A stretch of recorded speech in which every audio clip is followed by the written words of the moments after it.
এখন যে কেকটা দেখতে পাচ্ছেন এটা আমার হাজব্যান্ড আমার কাছ থেকে অর্ডার করেছে তার বসের অ্যানিভার্সারির গিফটের জন্য।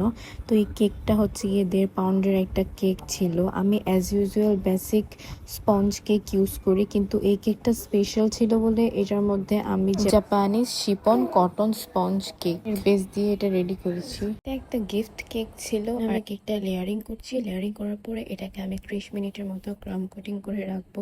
এটাকে আমি খুব বেশিক্ষণ ক্রাম কোটিং করিনি, কারণ আমার হাতে তখন আরো অনেক কাজ ছিল। তারপর এটা আমি ডেকোরেশন করব একটা পিঙ্ক পিচি কালারের হবে। জিনিসটা সম্পূর্ণ আমি নিজের মতো করে ডেকোরেট করেছি, কারণ আমার কাছে কোনো এক্সাম্পল পিকচার ছিল না বা রেফারেন্স পিকচার আমার হাজব্যান্ড আমাকে দেয়নি। আর এটা আমার হাজব্যান্ড তার বসকে গিফট করেছিল তাদের অ্যানিভার্সারিতে।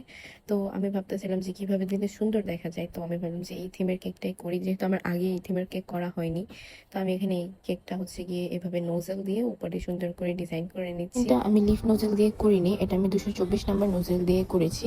আর ডিজাইনটা করার পরে দেখতে পাচ্ছেন আউটলুক কত বেশি সুন্দর আসে। তারপর আমি এখানে গ্রিন কালার দিয়ে এটার উপরে লিফের মতো করে পেইন্ট করে রোজগুলোকে উপরে সেট করে নেবো।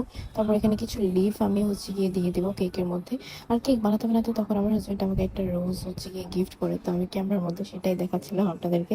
তো কেকটা ডেকোরেশন হয়ে গেলে আমি এটার মধ্যে পার্লস দিয়ে সুন্দর করে সেট করে নেবো। আর পার্লস লাগানোর পরে গাইস এটার আউটলুক একদম অন্যরকম হয়ে গেছে, দেখতে এত বেশি কিউট হয়ে গেছে কেকটা। যাক মাশাআল্লাহ, কেকটার আউটলুক অনেক বেশি কিউট ছিল। আর দেখতে দেখতে আমার কেকটা এখানে রেডি হয়ে গেছে। ভিডিওটি ভালো লাগলে অবশ্যই লাইক শেয়ার কমেন্ট করে পাশে থাকবেন। Thanks for watching.